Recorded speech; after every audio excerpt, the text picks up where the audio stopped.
In this video, we will learn to create a CSS loader like this using only HTML and CSS. Okay, to create a CSS loader, first of all, we will add a div with a class loader inside our HTML document. After that, we will link this document to our CSS file style.css. After linking the style sheet, we will go to our style.css file and add some style to our loader. For that, I will use .loader selector and will add width maybe 90 pixel and height same 90 pixel.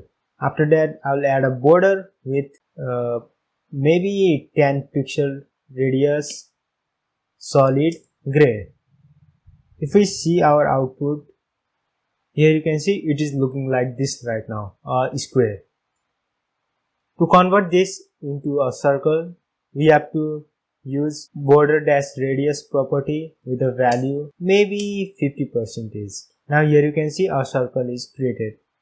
I want this circle to be exactly at the center of this web page. So for that, we'll use our body selector, and inside the body selector we will add display colon flex, justify content center, and align item colon center. Let's see.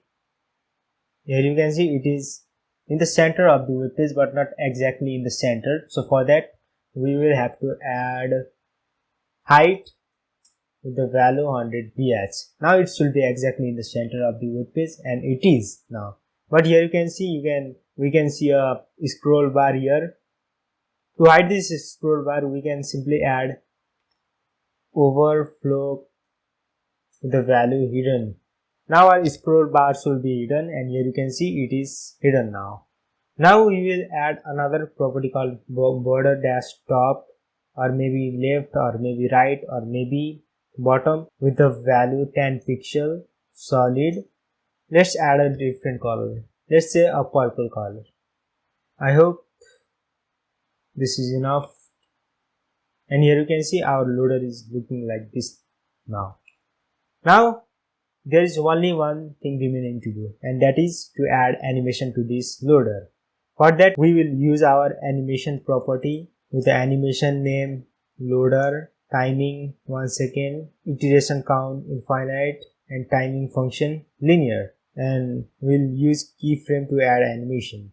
So we'll use keyframes with the animation name loader, and we'll add 100% animation, and inside it we'll add transform property with the value rotate 360 degree. And now our CSS loader should be created.